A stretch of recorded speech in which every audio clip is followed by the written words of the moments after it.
ကျွန်တော်ရဲ့အိုကြီးကတကယ်တော့လွန်ခဲ့တဲ့နှစ်ပေါင်း2000ကျော်ကရှေးဟောင်းကဘာနဲ့ဆက်သွယ်ထားတာဗျကျွန်တော်အိုးထဲကိုဘာပဲပြစ်ထည့်လိုက်အဲ့ဒါတွေကရှေးခေတ်ကအမျိုးသမီးစစ်သူကြီးတယောက်ရဲ့ဘေးနားကိုတန်းရောက်သွားတာဒါပေမဲ့အစကတော့ကျွန်တော်ဒါကိုလုံးဝမသိခဲ့ဘူးအိုးထဲမှာတရေဝင်မှုနေတယ်ပဲထင်ခဲ့တာအဲ့ဒါနဲ့စိတ်တူတူနဲ့အိုးထဲကိုအပြည့်ထည့်ပြမယ်ဆိုပြီးရေပိုင်ကြီးကိုအိုးထဲထည့်ရေတွေကိုအယူမှုဖွင့်ချလိုက်တာပေါ့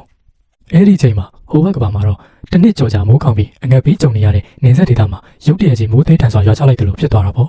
နောက်ပြီးကျွန်တော်ရေခဲဒေသထဲမှာ10နှစ်လောက်အေးခဲနေတဲ့ထမင်းဘူးဟောင်းတွေကိုအိုးထဲပြစ်ထည့်လိုက်တယ်ဘယ်လိုကထင်ပါလဲဗျာအဲ့ဒါကငတ်မွနေတဲ့ပြည်သူထောင်သောချိန်ကိုကယ်တင်လိုက်တယ်လို့ဖြစ်သွားမယ်ဆိုတာအိုးတွေကိုနောက်ထပ်ဖားထည့်ရမလဲစဉ်းစားနေတော့မှပဲအိုးတွေကနေကျေးဇူးတင်လွှာတစ်စောင်ရုတ်တရက်ထွက်လာပါတယ်ကျမတို့ကိုရင်နဲ့အစားအစာတွေပေးသနာတဲ့အတွက်နှစ်ပြားတွေကိုကျေးဇူးတင်ပါတယ်ကျမကတော့ချီနိုင်ငံနေဝင်နေသားကြီးရဲ့လောက်ကန်လူစစ်တပ်ကစစ်သူကြီးလူရွှမ်းပါအခုနေဆက်ခံတပ်ကိုစောင့်ရှောက်နေတာပါကျမတို့ကိုဘာဘေးရီယန်စစ်တီ3နှစ်ကဝိုင်းရထားပါတယ်ကျမတို့ရဲ့စစ်တီနှစ်သိန်းဟာတိုက်ပွဲတွေကြောင့်2000ပဲကျန်ပါတော့တယ်ကျန်းခွဲမြို့မှာလည်းပြင်းထန်တဲ့မိုးခေါင်မှုတန်းကိုခံနေရပါတယ်ကောက်ပဲသီးနှံတွေလည်းလုံးဝမတတ်တော့ပါဘူးမြို့တွေကမူလလူကြီးနှစ်သိန်းပါအခု7000ပဲကျန်ပါတော့တယ်နှစ်ပြားတွေအနေနဲ့ကျမတို့ကိုရေနဲ့အစားအစာတွေထပ်ပြီးပေးသနာဖို့အနည်းငယ်တောင်းပန်ပါတယ်ကျန်းခွန်းကစစ်သူတွေနဲ့ပြည်သူတွေကိုကယ်တင်မျိုးဟာကျမနဲ့မြို့သူမြို့သားအားလုံးဟာနှစ်ဖျားတွေအတွက်ဖျားเจ้าဆောက်ပြီးသားစဉ်မြေးဆက်အမွှေးနဲ့သားတွေနဲ့ပူဇော်ပါမယ်ကျွန်တော်လည်းသမိုင်းဆောင်တွေထဲမှာချီဆိုတဲ့မင်းဆက်ကိုရှာကြည့်တော့လုံးဝမရှိဘူးဗျဘာတွေဖြစ်နေရလဲပေါ့အဲ့ဒါနဲ့ဘောပင်နဲ့စာရွက်ယူပြီးစာပြန်လိုက်တယ်ကျွန်တော်ကနှစ်ဖျားမဟုတ်ပါဘူးကျွန်တော်ကလင်ဖုံးလို့ခေါ်တဲ့တာမန်လူတစ်ယောက်ပါကျန်းကွမ်းမြို့မှာရင်းနဲ့အစားအစာပြက်လက်နေရဆိုတော့အခုလောလောဆယ်ဘာကိုလိုအပ်ဆုံးလဲလူတစ်သိန်းကိုကျွေးဖို့ဆိုတာကျွန်တော်တယောက်တည်းအတွက်ခက်ခဲပေမဲ့ကူညီနိုင်ဖို့ကျွန်တော်အကောင်းဆုံးကြိုးစားပေးပါမယ်ကျွန်တော်စာကိုအိုးလေးပြစ်ထည့်လိုက်တော့ဒုတ်ဆိုတဲ့အတန်ပဲကြားလိုက်ရတယ်စစ်သူကြီးလူရှမ်းကတော့တကယ်ကိုစိတ်လှုပ်ရှားသွားတာပေါ့နဗယားကစာပြန်ပြီးဆိုပြီးတော့လေသူကအမြန်ထရပြီးစာကိုတိတိကျကျဖတ်တယ်ရှင်ကနဗယားပဲရှင်ကကျမရဲ့နဗယားပါကျန်းကွန်းကလူတစ်သိန်းတော့အသက်ချမ်းသာရပြီ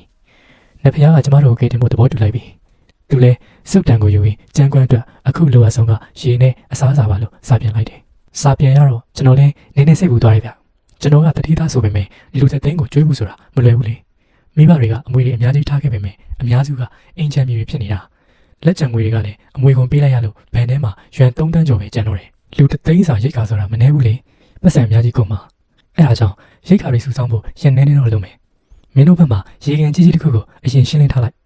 မနေ့ပြန်ကြရင်ရေပြဿနာကိုအရင်ဖြေရှင်းပေးမယ်လို့စာပြန်လိုက်တယ်စစ်သူကြီးလူရွှန်လဲစာကိုဖတ်ပြီးမျက်ရည်တွေတော့ကျလာရှာတယ်ဗျနဖေယားကရေနဲ့အစားအစာပေးတော့မယ်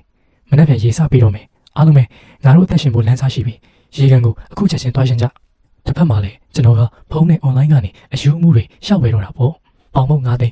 းကျက်သွမြေပန်ကိတ်9သိန်းခေါက်ဆွဲချောင်းနဲ့အသီးရွက်ချပူပေါင်းရာနဲ့ချီစံကီလိုတစ်သိန်းစီစာမိုးချောင်းနဲ့အသားမျိုးစုံစုစုပေါင်းရွမ်1.8တန်းဖို့လောက်ရှိသွားတယ်ဒီရိတ်ခါတွေဆိုရင်လူတစ်သိန်းအတွက်ရက်20စာလောက်ခံမှာပေါ့ဒါပေမဲ့ကျွန်တော်ငွေစုတွေတဝက်ကျော်ကုန်သွားလို့စိတ်ညစ်နေတော့မှာပဲအိုးကြီးကနေရွှေလုံးတွေရွှေဟောင်းကြောင့်မြရနာတွေဝေါကနေထွေးထုတ်ပေးလိုက်ပါလေရေ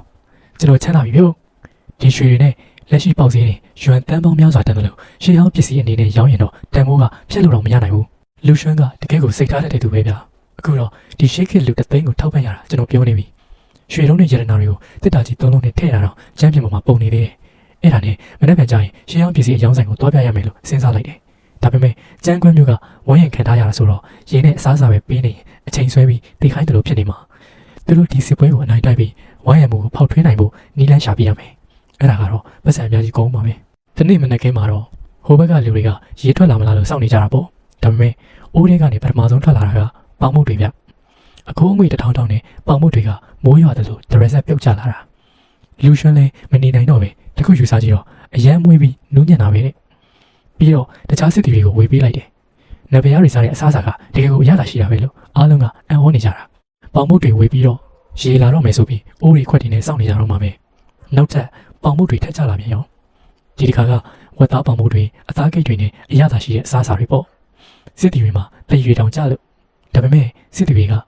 ကအိမ်ကမိသားစုတွေအရင်စားပါစေတစ်ဖက်ကလည်းစစ်တီတွေအတွက်ပဲထားလိုက်ပါဆိုပြီးတော့ညင်းကြပါမယ်လူရှမ်းကတော့အတင်းပဲအိတ်ထဲထည့်ပေးလိုက်ပါတယ်ဒါတွေကိုမင်းတို့မိသားစုတွေအရင်ပို့ကျန်တာကမှစစ်တပ်တွေတည်သွားလို့အမိန်ပေးလိုက်တယ်တစ်ဖက်မှာလည်းလင်ပုံးကနောက်ဘေးကရေရင်းကိုစစ်ဆေးနေတယ်ရေကကြည်လင်နေတာပဲအဲ့ဒါနဲ့ရေမိုတာကိုအိုးနဲ့ဆက်လိုက်ပြီးရေတွေကိုဒရက်ဆက်လှုပ်ပေးလိုက်တော့တာပေါ့ကျန်းကွမ်းမြို့မှာတော့ရေရပြီဟိတ်ဆိုပြီးပြောနေကြတာငါတို့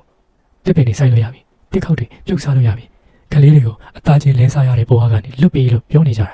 ကြားတာတကယ်စိတ်မကောင်းစရာပဲဗျာ ကလေးတွေကိုအသားချင်းလဲစားရတယ်ဆိုတာလုံးဝအစားအစာမရှိတော့တဲ့အခါမှာလူတွေကကိုယ့်ရဲ့သားသမီးကိုကိုယ်တိုင်တက်ပြီးတော့မစားရတဲ့အတွက်တိုင်နဲ့တိုင်ကလေးချင်းလဲပြီးတော့စားတော့ကြရတာကိုပြောတာပါတော်တော်စိုးဝါလာတဲ့ငတ်မခေါင်းပါမှုကြီးပါအဲ့ဒီနောက်လင်ဖုံးဟာရှေးအောင်ပစ္စည်းဆိုင်ကိုတွားပြီးလူရွှမ်းပေးလိုက်တဲ့ရွှေဝိုင်ခွက်ကိုပြလိုက်တယ်ဆိုင်ရှင်ဖိုးကြီးကတော့မျက်လုံးတွေပြူးသွားတာပေါ့ဒါကနှစ်ပေါင်း2000ကျော်ပစ္စည်းပဲဘယ်ပြနိုင်မှာမရှိဘူးဒီຢာကချီနိုင်ငံကပဲအဖိုးကြီးကချီနိုင်ငံဟာတမိုင်းမှာ250ပဲတက်တန်းရှိပြီးတဘာဝဘေးနဲ့စစ်ပွဲတွေကြောင့်ပြတ်သုံးသွားခဲ့တာလို့ပြောပြပါတယ်အဲ့ဒီနိုင်ငံမှာစစ်သူကြီးလူရွှမ်းဆိုတဲ့အမျိုးသမီးသူရဲကောင်းတစ်ယောက်ရှိခဲ့တယ်သူကအသက်20မှာနေဝင်နေစားဖွင့်ရခဲ့ပေမဲ့အသက်21မှာပဲတိုက်ပွဲကြသေဆုံးခဲ့ရတယ်လို့အဖိုးကြီးကပြောလိုက်တဲ့အခါလင်ဖုံးရဲ့ဖုံးဟာလက်ထဲကနေပြုတ်ကျသွားပါတော့တယ်။ဘာလူရွှမ်းကအသက်21မှာသေမှာလား။အခုကျွန်တော်ကိုရွှေတွေပေးနေတာသူပဲလေ။ဆန်ရှင်အဖိုးကြီးကဒီရွှေဝိုင်ခွက်တစ်စုံကိုယွမ်တန်း600ပေးမယ်လို့ကမ်းလှမ်းပါတယ်။လင်ဖုံးကလူရွှမ်းကိုသေးပေးကကဲချင်တာကြောင့်တန်း600နဲ့ပဲရောင်းလိုက်တယ်။ဒီပတ်စံနဲ့လူရွှမ်းကိုအကောင်းဆုံးတွေပို့ပေးမယ်။သူမသေးစေရဘူးလို့ဆုံးဖြတ်လိုက်တာပေါ့။အသေးရွက်တွေကုန်ယူမယ်။မုံလာဥနေအာလူရောင်းမှုကောက်ဖို့တင်လိုက်။အရက်ပိုးသက်စေတွေးတိတ်စေဖက်တီခွဲစိတ်တာအကုန်ထုတ်ပို့လိုက်။တေးဥစားအဟောင်းနဲ့အစ်နိုင်ရှင်ချက်စီဟာအပြီးတန်စီကုတာရေးလက်ဆွဲဆောက်စစ်တင်နဲ့လက်ဆွဲစစ်တင်နဲ့ကပြီးပါအုပ်ကြီး30စီယူမယ်။တစ်ဖက်မှာတော့ဘုရားကြီးငါတစ်သက်မှာအစားအစာဒီလောက်အများကြီးတစ်ခါမှမမြင်ဘူး။အသားတွေစစ်သူကြီးအသားတွေပါအသားနဲ့မရတော့ဘယ်တော့တောင်ကြာပြီလဲ။စစ်သူကြီးဒီစလုံးတွေကကျွန်တော်တို့စာရင်းနဲ့မတူဘူး။ဒါတွေကနှစ်ပြားဘက်ကစာရင်းပဲကျွန်တော်တို့စာတွေကိုအလွယ်ရေးထားတာ။ဒီဇာတ်ကိုကြည့်ပြီးအားလုံးသင်ကြ။ဒါတွေကနှစ်ပြားစီကစာအုပ်တွေပဲအားလုံးလေ့လာရမယ်။စစ်သူကြီးဒီနဗန်းတက်တာကတိုက်ပွဲမှာဘယ်လိုအထောက်အကူပြုမှာလဲကျွန်တော်စောက်တော့လို့ရမလားတယောက်တစ်ဦးစီရမယ်မလို့ကြနဲ့ဒါကဆေးစာအုပ်ပဲကူးဆက်ယောဂကူနီးတွေတောင်ပါသေးတယ်ဒီစာအုပ်ရှိရင်ငါတို့ဆရာဝန်တွေကူးဆက်ယောဂကိုကြောက်စရာမလိုတော့ဘူးဒီချာချာလေ့လာကြလူပေါင်းများစွာရဲ့အသက်ကိုကယ်ချစမ်းဟုတ်ကဲ့စစ်သူကြီးအခုငါတို့မှာရည်ရှိပြီအစားအစာလည်းရှိပြီဆေးဝါးတွေလည်းရှိနေပြီနဖေဟာရှင်ရဲ့ကျေးဇူးကိုဘယ်တော့မှမမေ့ပါဘူးလူရွှမ်းကမြို့ထဲမှာစံပြုတ်ယုံတွေဖွင့်ပေးလိုက်တယ်ပြည်သူတွေတန်းစီပြီးစံပြုတ်တော့ကြတာပေါ့ငါတို့မှာရိတ်ရရှိတာကိုဖုံးကွယ်ထားလို့မရတော့ဘူးလူရိုင်းတွေမြို့ကိုအတင်းတိုက်လာကြတော့မှာငါတို့ရဲ့ခန်းစစ်စစ်တီ2000ကရန်သူ3သိန်းကိုမတားနိုင်ဘူးကျမရွှွန်စင်းနဲ့အုတ်တွေဝယ်ပြီးမြို့ရိုးကိုပြင်ကျင်တယ်လက်နဲ့လုပ်ဖို့ကြေးတွေလည်းလိုတယ်ကျွန်တော်ကြေးအစားစတီးချောင်းတွေပို့ပေးမယ်ဘယ်ဘီလက်မြင်နဲ့အုတ်တွေသုံးပြီးစောက်ရင်မြို့ရိုးကပိုခိုင်ပါလိမ့်မယ်ပြဿနာကခက်သစ်ဆောက်လို့ရင်ဤစနစ်တွေကိုမင်းတို့နားလည်ပါမလားဒါတွေကဘာတွေလဲကြည့်ပါဦးနှစ်ဖျားကငါတို့ကိုမြို့ရိုးဆောင်နေတင်ပေးနေတာဒါကဖြက်စီးလို့မရတဲ့တံမဏိလားဟုတ်တယ်ဒါကစတီးပဲတန်တက်ပုံပါတယ်ဒါနဲ့ဆိုရင်အရန်ကောင်းတဲ့လက်နက်တွေလုပ်လို့ရတယ်စစ်သူကြီးဒီစတီးတွေကိုကျွန်တော်ကိုအပ်လိုက်ပါမြို့တွေကဗပဲဆရာအားလုံးကိုကျွန်တော်စည်ရင်းသွင်းထားပြီးပြီလူရင်းအားများကြီးစုဆောင်စမ်းအိမ်တော်စုစည်ရင်းတိုင်းလူစုမယ်စစ်မှုထမ်းဖို့အမိန့်ထုတ်လိုက်လက်မှုပညာတွေကတလကိုစံနှစ်ပိတ်တာဂျုံတစ်ပိတ်တာမုံကျဲထုံတစ်ထုပ်တနေ့ထမင်းနဲ့အခမဲ့နေထိုင်ခွင့်ရမယ်ကျေးဇူးတင်ပါတယ်စစ်သူကြီးအခုစစ်တီးအစ်စ်တွေစုဆောင်နေပြီစစ်သားတွေကတလကိုစံ5ပိတ်တာဂျုံ2ပိတ်တာဟင်းသီးဟင်းရွက်3ပိတ်တာရမယ်ဟုတ်ကဲ့စစ်သူကြီးအဖိုးကြီးကလူရွှမ်း20နှစ်မှာတင်မယ်လို့ပြောခဲ့တာဘာလို့ငါရဲ့နေမှာဒီလောက်လေးခံနေရတာလဲမဖြစ်ဘူးငါသူ့ကိုကဲရမယ်လူရွှမ်းအိမ်နေပြီလားဒီခက်ခဲကနေဘယ်လိုလုပ်အောင်လုပ်မလဲဆွေးနွေးရအောင်လူရွှမ်းလည်းနီးလန်းရှာနေတာပါကျမတို့အခုလူတစ်တွေစုဆောင်းနေပါတယ်အများဆုံး2000လောက်ရနိုင်မယ်မူလ2000နဲ့ပေါင်းရင်4000ပေါ့4000နဲ့3သိန်းဆိုတော့ကွာခြားချက်ကကြီးလို့နေစစ်အသုံးဆောင်တွေလောက်ရလားဒါလှန်တိုင်းချက်ဝက်တစားလေးနဲ့များဘယ်လောက်ရှိလဲတနက်တွေကရှင်ကောင်းပါပဲဒါပေမဲ့လက်နက်တွေကိုတော့တရုတ်ပြည်မှာတင်းတင်းကြပ်ကြပ်ထိန်းချုပ်ထားတယ်ချက်ဝက်တစားတစ်စုံကိုယွမ်6000ကျော်တယ်လူ4000ဆိုရင်ယွမ်တန်း140တောင်ကုန်ပါကျွန်တော်ချက်ဝက်တစား1000တန်ခစ်3ဓာတ်ရှိ9000 4စင်100နဲ့တခြားလက်နက်တွေလောက်ခိုင်းလိုက်တယ်တတိခမရအသိသဘောကောင်းတာပဲစုစုပေါင်းတန်း120ကုန်သွားတယ်မနေ့ပြန်ရှေးရောက်ပစ္စည်းတွေထည့်ရောက်ရမယ်နဘရားကိုစိတ်ပူအောင်လုပ်မိလို့ကျွန်မတောင်းပန်ပါတယ်ရှင်းရဲ့ယုံကြည်မှုကိုအလွဲသုံးစားမလုပ်ပဲမြို့သူမြို့သားတွေကိုရန်သူတွေဝိုင်းရထားတဲ့တဲကနေကဲထုတ်ပါမယ်နဘရားအနားယူတော့မယ်ဆိုလို့သူလည်းဆက်မနှောက်ရတော့ဘူး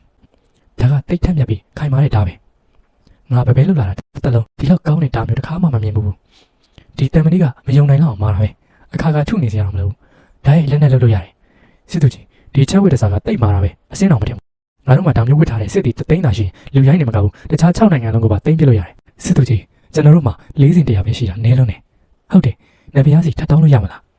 မင်းတို့ကတောင်းဖို့ပဲတည်တယ်ဆန်ကအစ4စင်တီနဘရားကအပြင်မှာဝယ်ပေးနေရတာမြို့ထဲမှာလူတသိန်းရှိတယ်နဘရားတနေ့ဘယ်လောက်ကုန်နေလဲမင်းတို့သိလားမင်းကဘာလုပ်လဲဘာလို့ဒီလောက်တန်ရာရနေရလဲကျွန်တော်နာမည်ကလူပါလွန်ခဲ့တဲ့3ရက်ကစစ်သူကြီးအိမ်တော်ကရိတ်ခါတွေဝယ်ပေးနေတာပဲမြင်တော့ရှောင်ယူခိုင်ကကျွန်တော်တို့မှာရိတ်ခါရှိတဲ့တဲ့ရင်ကိုပေါက်ကြောင်းအောင်လုပ်ချင်နေတာသူကကျွန်တော်တို့ကိုလှုပ်ဝက်လန်းချောင်းရှိတဲ့နေရာကိုပြောခိုင်းတယ်လူရိုင်းတွေရိတ်ခါတွေမလွတ်နိုင်အောင်ကျွန်တော်တို့နှုတ်ပိတ်နေခဲ့ကြတယ်အဲ့ဒါကြောင့်ကျွန်တော်တို့က2ရက်2ညလုံးနှိပ်စက်ခဲ့တာအခုတော့ကျွန်တော်မခံနိုင်တော့ဘူးတော်ဖန်ဆန်စစ်သူကြီး ရှောင်းယူခိုင်ကလှုပ်ဝက်လမ်းကြောင်းနေရာကိုတိသွားပြီကျန်းကွမ်းမျိုးတောင်ဘက်ကတောင်ကိုမြင်မြန်သွားပါအချိန်မယုံပါသူအသက်ရှူနေသေးတယ်စိတ်ပြလိုက်စမ်းငါနောက်လိုက်ခဲ့ကြလေးစင်ယူခဲ့လားယူခဲ့တယ်စစ်သူကြီးစုတ်ခါပါရိတ်ခါရှိတဲ့တရင်ကဖုံးမရတော့ဘူးမနှက်ပြန်ဒါမှမဟုတ်ဒီညတကောင်လောက်ဆိုရင်လူရိုင်းစစ်တကြီးရောက်လာတော့မယ်စစ်သူကြီးလူရိုင်းတွေလာနေပြီတဖြည်းဖြည်းနဲ့မီးလာပြီစစ်တီတို့တိုက်ပွဲတက်ပြင်ကြလေဦးမင်းလူ3000နဲ့လေးစင်တက်ဖွဲ့ကိုခေါ်ပြီးကိုကိုသွားဆောင်ဟုတ်ကဲ့ကျန်တဲ့သူတွေမျိုးတကားကိုစောင့်ကြတလန်းမနောက်မဆုံးနဲ့ဘာတွေဖြစ်ကုန်တာလဲငါရွာတန်း200ကျော်ရင်းထားတာမျိုးကကြတော့မယ်ဟုတ်လားအလံကတော့အဖြစ်မခံနိုင်ဘူးနေအောင်ငါတောင်တစ်ခုလုံးကိုဖောက်ခွဲပြင်မယ်ဦးလေးရှောင်းကျွန်တော်ရမ်းတွေအများကြီးလိုချင်တယ်ရောင်းဖို့ရှိလားလင်းပုံဘာလို့ရုပ်ထည်ကြီးဖုံးဆက်တာလဲဘယ်အဆောင်ကိုပြုံမလို့လဲရမ်းဆိုတာမှတ်ပုံတင်ရတယ်ခွင့်ပြုချက်လိုတယ်လေဦးလေးကျွန်တော်အဆောင်ပြုံမှာမဟုတ်ဘူးတောင်တစ်ခုလုံးပြိုသွားအောင်လုပ်ဖို့ရမ်းအများကြီးလိုတာဈေးခွဲပေါက်စီးတဲ့ငါးစာပေးမယ်မဖြစ်ဘူးမင်းဘာတွေရှောက်လို့မလို့လဲ10စပေးမယ်ဗျာမရရင်ကျွန်တော်မီးရှူမီးပန်းတွေဝယ်ပြီးကို့ဘာသာလုပ်တော့မယ်ကဲထားပါတော့ငါမှအနာစာဘာလို့ပြန်ရထားတဲ့ပစ္စည်းတွေရှိတယ်ဒါပေမဲ့မင်းတရုတ်ပြည်ထဲမှာမသုံးပါဘူးလို့ကြည့်ပေးရမယ်ဘယ်သူမှမထိခိုက်စေနဲ့တကူဖြစ်ရင်မင်းပဲတာဝန်ယူရမယ်သဘောတူတယ်ဗျဒီမှာအကုန်ပဲတောင်တထောင်လုံးဖြိုဖို့လောက်ပါတယ်မင်းဒုက္ခရောက်ရင်ငါ့ကိုတော့ဆွဲမထင်နဲ့နော်ပြီးပါပြီဦးလေးကုန်ယူမယ်ဘယ်လောက်လဲတန်း30ရပြီအခုပဲငွေလွှဲလိုက်မယ်ဒီရန်တွေသာရှိရင်လှုပ်ဝက်လန်ကိုဖျက်ဆီးပြလို့ရပြီဒါတွေကိုတဲတဲ့အခါတတိထားကြဒါတွေသာပောက်ခွင့်အကုန်ပြေကုန်မှာလက်ဖျားကဓာတ်တက်တွေပေးတာပဲအထင်ကြီးစရာကောင်းနေထင်ခဲ့တာဒါပေမဲ့ကောင်းကင်ကိုထိနေတဲ့ဒီအဆောက်အုံကြီးကဝုန်းဆိုတဲ့အတန်ကြီးနဲ့အတူပြိုကျသွားတာကိုမြင်လိုက်ရတဲ့အခါမှာတော့လက်ဖျားရဲ့လက်နက်တွေကကျွန်တော်တို့ထင်တာတက်ပိုဆွမ်းတာပဲဆိုတာကိုနားလည်လိုက်ရတယ်